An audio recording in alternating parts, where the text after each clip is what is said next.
As we enter Nintendo's IP age, Star Fox feels very obviously a franchise that has huge potential for Nintendo, but that is currently underutilized. Although I've touched on Star Fox in multiple videos, it's been a couple of years since I've deep dived the series fully. A lot has changed at Nintendo, and I've certainly changed in my knowledge of Nintendo from 2 years of research. So, in this video, I want to look with fresh eyes at the potential future for Star Fox and see if we can approximate the kind of plan Nintendo might follow with the IP. Let's start with broad context. Nintendo has 9 franchises that they specifically refer to in their corporate communications, and I think we can take as read that these are the ones that they are most actively engaged in developing. These are Mario, Donkey Kong, Zelda, Pokemon, Animal Crossing, Splatoon, Kirby, Pikmin, and Metroid. Star Fox is conspicuous by its absence, but while the series has had multiple entries over the years, it has had a rocky road in terms of production. Many of its games have been produced externally, but generally not with any consistent studio, and while Star Fox 64 3D reportedly did top 1 million units sold in 2011, Star Fox Zero was both a sales and a critical failure. The man, besides Miyamoto, most closely associated with creating the series has left Nintendo. Takaya Imamura designed the characters after Miyamoto suggested going for animals instead of humanoid beings, as in Imamura's previous work on F-Zero. Imamura has said in interviews that he would be very interested in becoming involved again if there were to be a film, however. Now, in some respects, a film might seem like the obvious next move. Rail shooters as a genre haven't thrived in recent decades, but the characters and concepts of Star Fox really do pop, and the gorgeous animations on Star Fox Zero show their great potential. However, we should also consider what Nintendo would want to achieve from a project like this. Ultimately, the aim of these IP expansion attempts is to bring in new people to their core business, which is still hardware-software entertainment after all. If they get people interested in Star Fox, but there isn't a decent back catalogue of games to sell people after, then they're missing a trick, or at least they're relying on being able to monetize the character through merchandise and theme parks, where the company has less direct experience and where, frankly, their money might be better spent elsewhere. Now, set against this is that Miyamoto is a passionate advocate of Star Fox, and he is very involved in the motion picture side of Nintendo's businesses at present. His advocacy alone could see attempts at a Star Fox revival in animation, but even then it seems like it would only be a matter of time before the company would need to create a strategy, and the current big black hole at the center of the Star Fox galaxy is the lack of a Heartland game series in modern times, or even the infrastructure to create one in terms of an active studio. Perhaps the closest analogue we have in the recent period to what Nintendo need to do with Star Fox is what they did with Donkey Kong. In 2025, Donkey Kong Bonanza brought the overlooked ape into the spotlight with a bigger scope game than ever, but it did so with a new team. And while the EPD8 development group did have a deep history of working on Donkey Kong through Jungle Beat, a significant number of the staff had moved onwards or upwards since then. Still, the origins of this project are instructive. Let's quote EPD8 producer Kenta Motokura and then analyze what lessons transfer over to Star Fox. He said, "Development began when Koizumi-san approached our team and said, 'With an eye to expanding the Donkey Kong franchise further, I'd like the team that's been working on 3D Mario games to create a 3D Donkey Kong game.' The Donkey Kong series started with an arcade game created by Miyamoto-san. It featured a lot of things that were innovative for arcade games at the time, such as narrative-based gameplay and stage composition with varied design.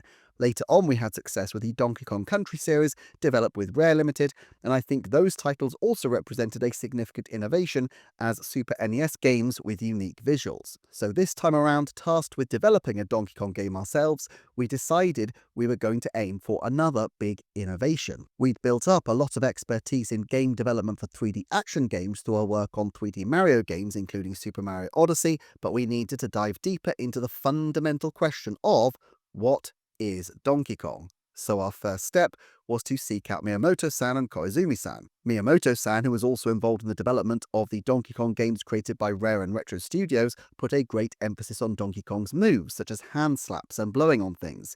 Hearing that made me realize the wide range of moves Donkey Kong has at his disposal, and that there's potential to expand them even further. Koizumi-san, who was involved in both Super Mario Odyssey and Donkey Kong Jungle Beat, highlighted Donkey Kong's massive arms as something that sets him apart from Mario. I felt that Koizumi-san put emphasis on Donkey Kong's strength, like delivering mighty punches or lifting heavy objects. End quotes. So first of all, the instruction came with a view towards franchise expansion first of all, and this is more or less how any new Star Fox directive will probably need to come. The team consulted the senior people with experience of the character, Miyamoto and Koizumi, and getting to know the core element of a character is something that is discussed even on long-term franchises like Mario and Zelda as a vital part of the development process. However, the team also noted that these games represented to Nintendo the idea of innovation. They also refer to the fact that they had an existing prototype which was working. The thing is, although Bonanza has a great many elements that reach back and recall Donkey Kong's storied history, it's also very clearly a product of a new group, with a new gameplay approach and indeed a completely different central mechanic, destructible terrain, than had been evident in any prior Kong title, even the 3D one. Let's look back at Star Fox then. What is the core essence of a Star Fox title? In 2016, interviewed for Star Fox Zero's release, Miyamoto recounts, "I was a kid. I would hold plastic models of aeroplanes and fly them right in front of my eyes, just like this." And he twisted and turned his hands. "I'd made the sound of engines too, and as a kid playing like that, there'd be times I'd find something that looked so cool. And in this game, because we had both the TD and the Wii U gamepad screen, I wanted to have images shot from different angles, both showing in real time. That lets you do all sorts of experiments, like imagining you're in the control tower flying a remote control plane, while at the same time you can see what the control tower looks like from the cockpit." Miyamoto was also reminded in Star Fox 1+2 interviews in 2017 that he was at some point influenced by origami. "Pieces of paper fold into aeroplanes and fly around," he would explain. "We experimented with various things and thought it would be a waste to simply throw away what was left over, so we packed them into a bonus stage." Now, the Wii U experiment obviously did not succeed, but that core vision of playing with plastic aeroplanes and seeing things from different perspectives probably does still resonate with Miyamoto, so perhaps may be a feature of a future title. We'll consider how this might be implemented, but first let's flip to a 1993 interview from Miyamoto where he said, "There have been some good 3D shooting games in the past, but I really don't think most of them should be called 3D.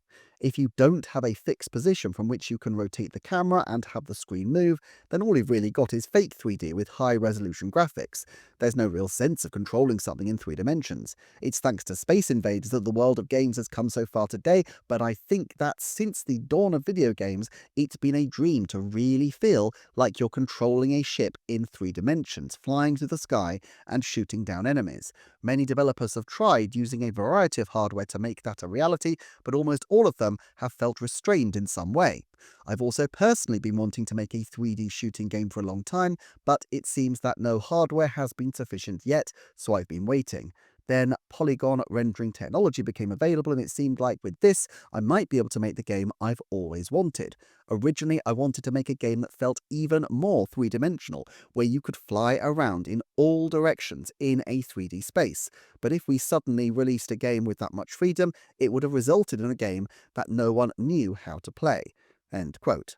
This certainly opens up the possibility of a far more open Star Fox experience than we have seen before, especially in a period where Nintendo has been pushing towards openness with a number of its franchises. Of course, openness in itself can be problematic. Whether it's Metroid Prime's 4 Soul Valley or the skies and depths in Tears of the Kingdom, you don't have to look far through Nintendo's recent history to see examples of where these open areas have come under criticism for feeling rather undercooked or even out of place. Content like this requires a big budget, and that increases the level of risk for a game, especially one with as checkered a history as Star Fox.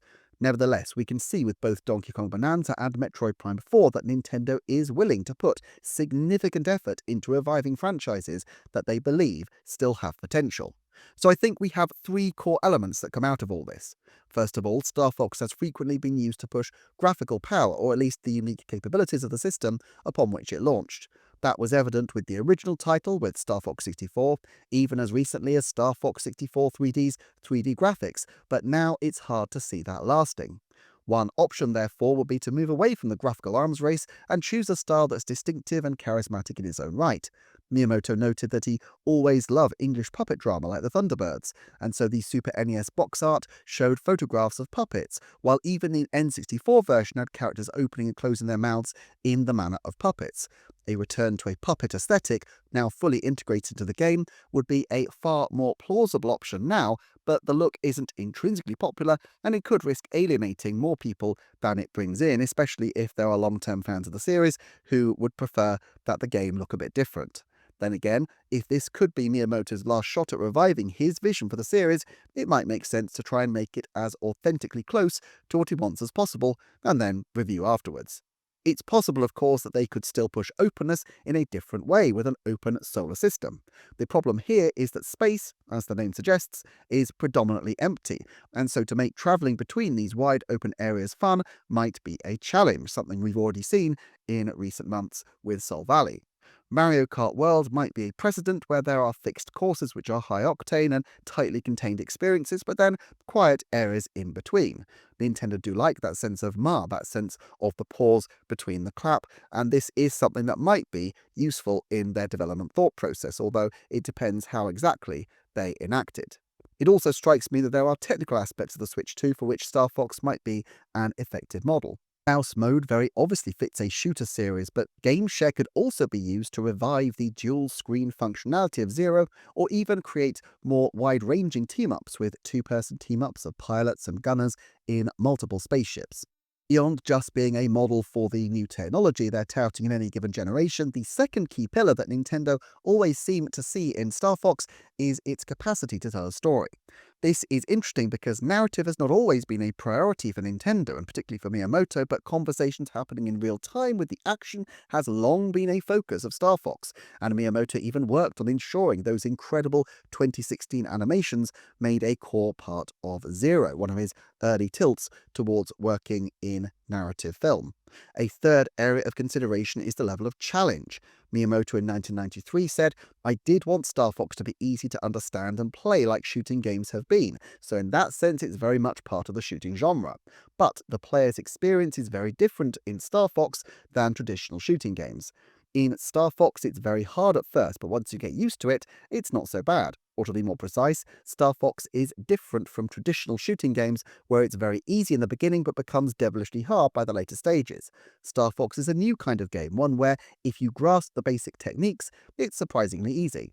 I sometimes think I should have made it even a little easier, but we made the level 1 course so that anyone could clear it.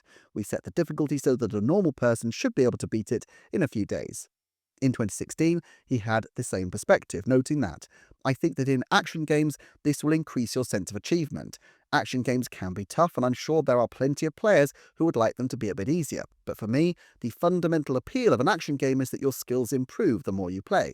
What I mean is that someone who may not be all that good at first has rooms to improve and can take some satisfaction from that. We aim to make a game where that is possible." End quote. Now, Star Fox Zero has plenty of support options, such as an invincibility mode if you failed a mission 3 times, and it also seemed likely that by this point they knew from test audiences that they had some kind of problem with people finding the controls tricky, and were trying to anticipate this issue and head it off at the pass in their press by talking about how if you stuck with it, it became a lot easier.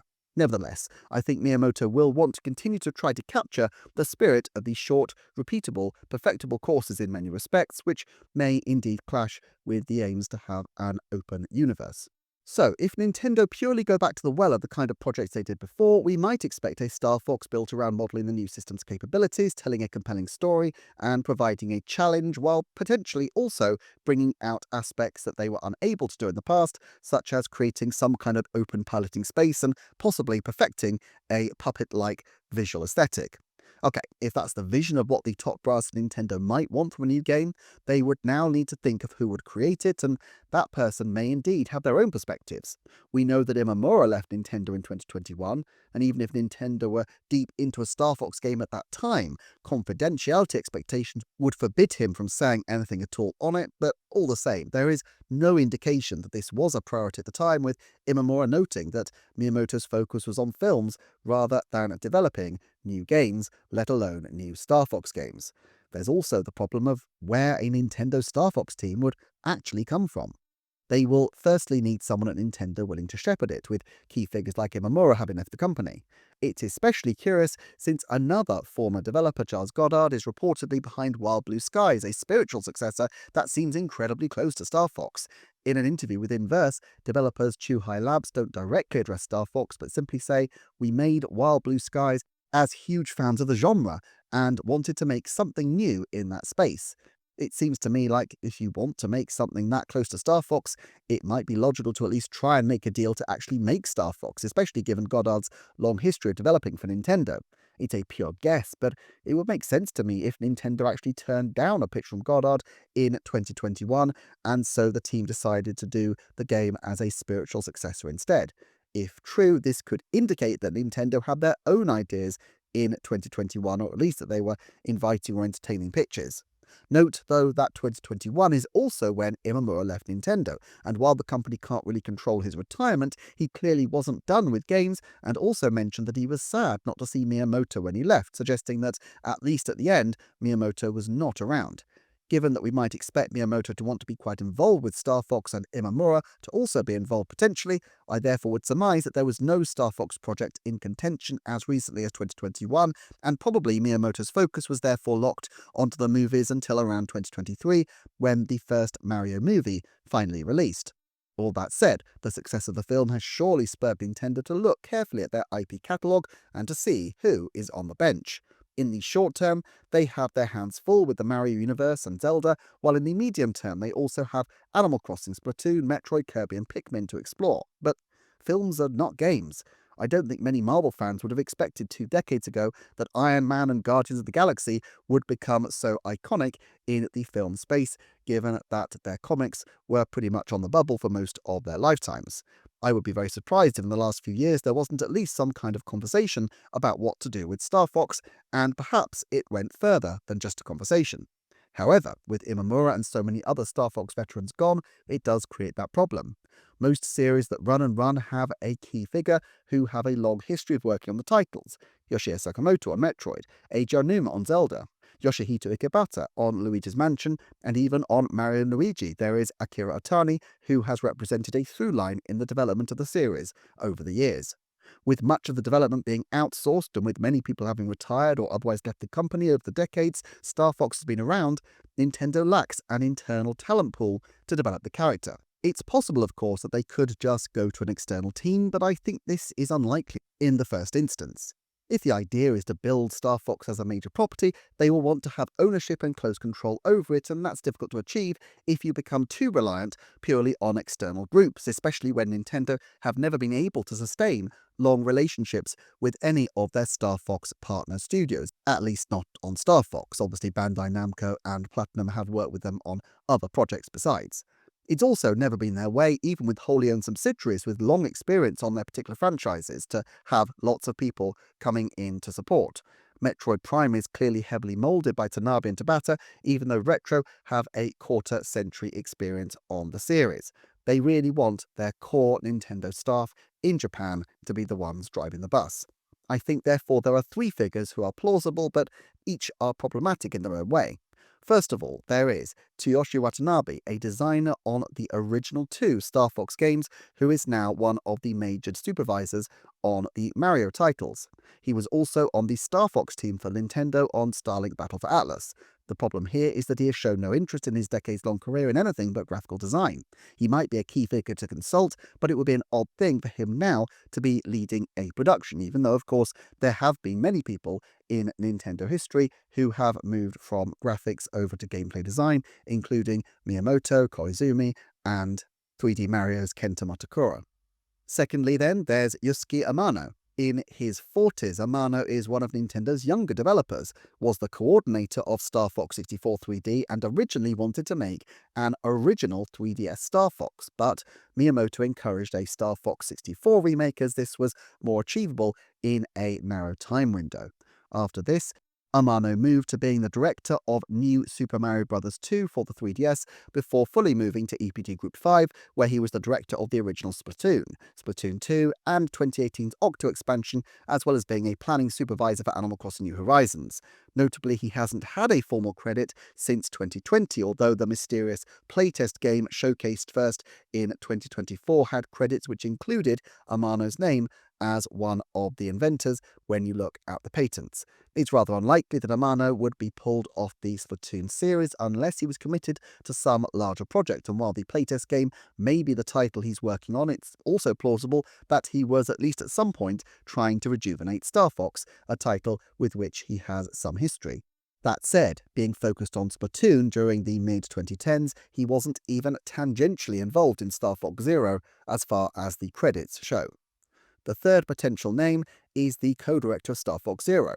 Granted, Miyamoto has confessed that in effect he directed much of it himself, but the official director on Nintendo's side was Yugo Hayashi, who most recently was the planning lead for Mario Kart World, as well as directing Mario Kart Tour.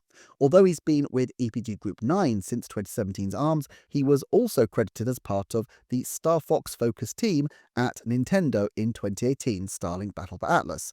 He also mentioned in an interview soon after he joined that he is a fan of manga and originally was interested in creating for television.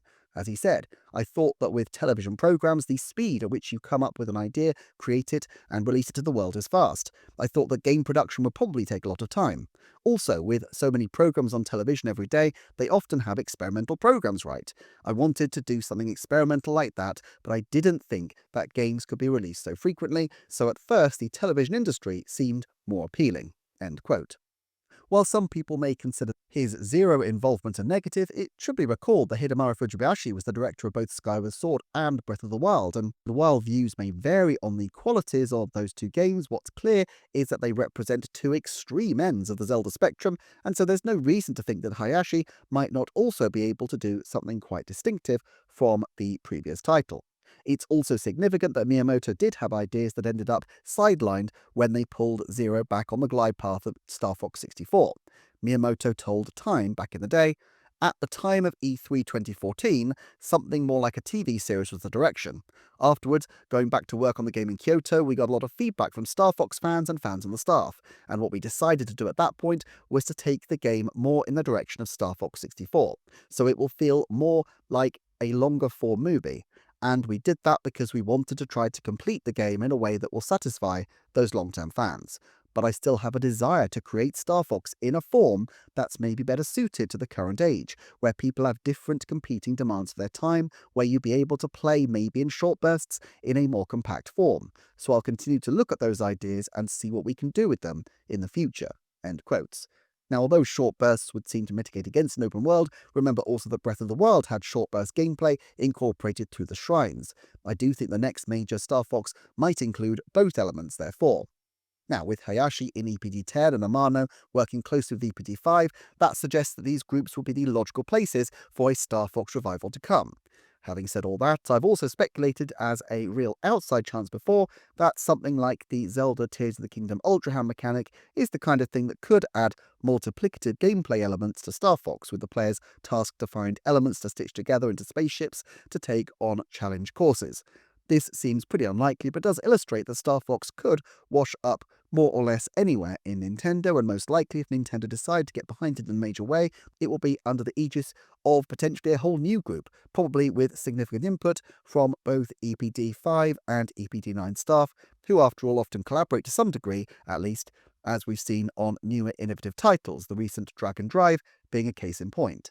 Still, with Mario Kart World finishing up in 2025 and DLC still highly plausible, and the playtest game yet to release, it seems likely that both Hayashi and Amano may be focused on other endeavours at present. Therefore, even if they did circle the wagons to create a new Star Fox title, it would likely be 2030 or later before we see anything. Then again, perhaps the assumption that Nintendo will rest on a recent Star Fox producer is wrong. There seems to be a long tradition of finding new teams and new groups with each project in Star Fox, and Nintendo has been expanding after all. Just as Yoshiaki Koizumi tapped EPD8 on the shoulder to create Donkey Kong, might he tap an existing team on the shoulder to create a new Star Fox? And if so, who? I think we'd be talking about one of the core Nintendo groups, at least to prototype and get a solid concept, even if they end up bringing in an outside group to take the game to the finish line.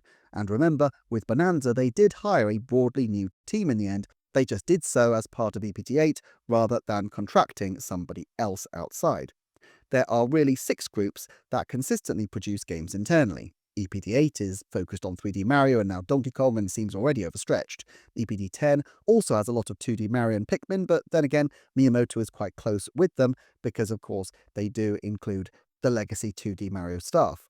EPD3 is focused on Zelda, although given their experience of open-air gameplay design, I wouldn't completely rule out their expertise being sought. EPD5 has Animal Crossing and Splatoon under its wing, but also has a lot of experimental projects, including Dragon Drive. EPD4 also like original projects, but usually away from branded content and more to do with innovative uses of the core technology, things like Ring Fit and Labo. Between ARMS and Mario Kart, EPD9 has good credentials in an arcadey action space though. Therefore, I'd expect EPD5 or EPD9, or, as with Dragon Drive, some kind of collaboration between them, possibly drawing in some people from the Zelda team to drive a new Star Fox. Currently, the person who seems to me the most plausible leader of a new project will be EPD9's regular co-producer Yasuyuki Iagi, who was the co-producer on Mario Kart 8 Deluxe and the Mario Kart Booster Course Pass, but was not involved in ARMS and received only a special thanks on Mario Kart World. As well as directing 3 past Mario Karts, Iagi also led Nintendogs plus Cats, but in this case, his real claim to fame may be as the course designer for Star Fox 64, though he was also a co-director for Pilot Wing 64. If you wanted to find a Nintendo producer with impeccable action experience, he might be a very strong candidate. Note also the absence from the Mario Kart World credits of Yusuke Shiraiwa, who was the programming manager on the Booster Course Pass and production manager on ARMS, but only offered programming support to World.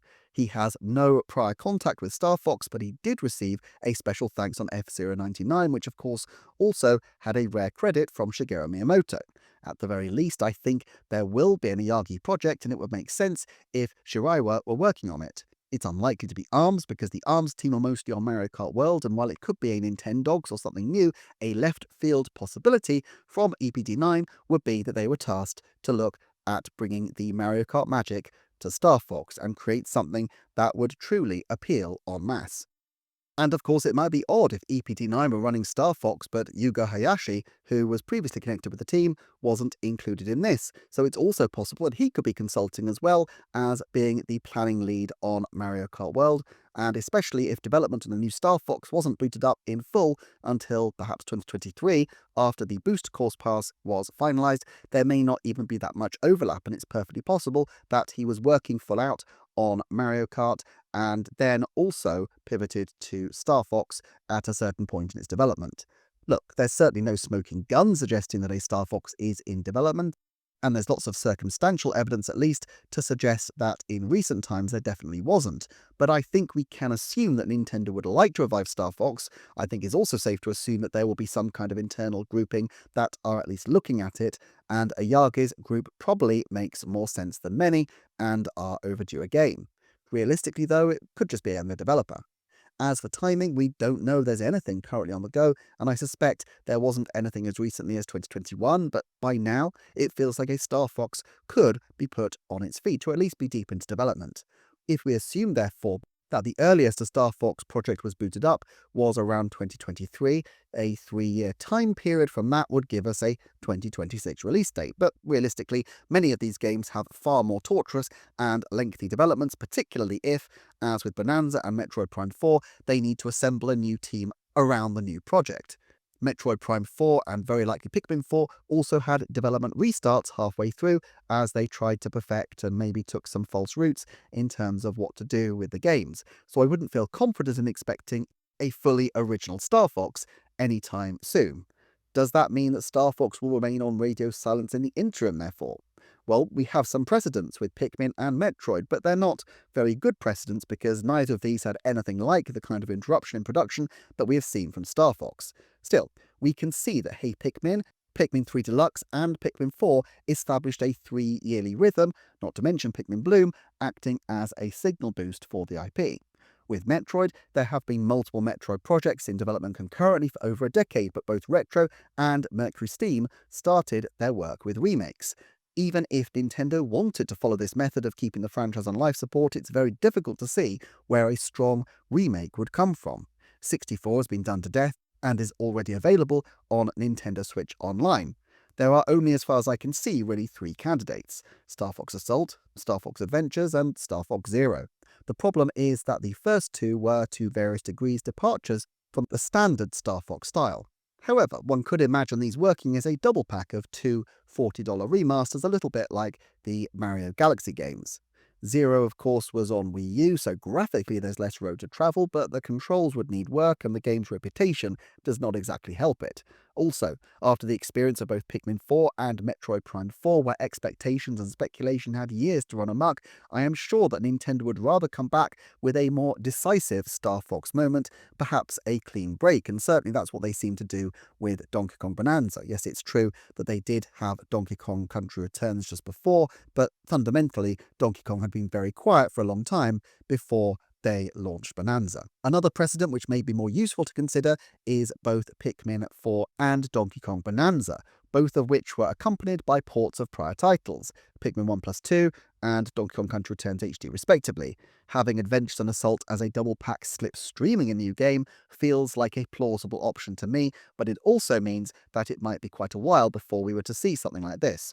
So, where does that leave Star Fox now? On the one hand, I really do think Nintendo has big plans for the series, and I also suspect that we will see something this generation, and that probably, somewhere in Japan, Star Fox is being worked on. On the other hand, I really don't think they are in any rush at all. They will want the character's return to be a successful one, and in many respects, it will be better after such a long break to wait longer and do something dramatic than to rush it and to fail. It also feels like it would make sense to save remasters and re-releases until closer to when they're ready to launch a new title.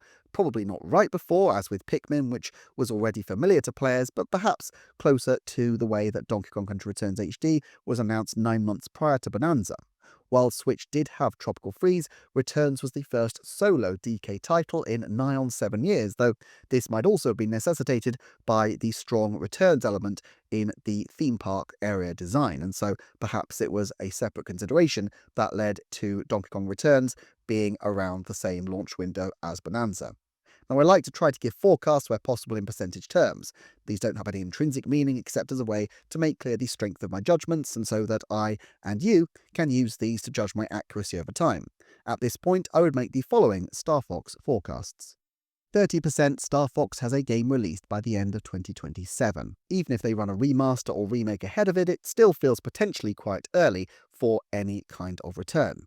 However, I would say 70% Star Fox has a game released by the end of 2030. I do think they are going to have Star Fox in the relatively near future.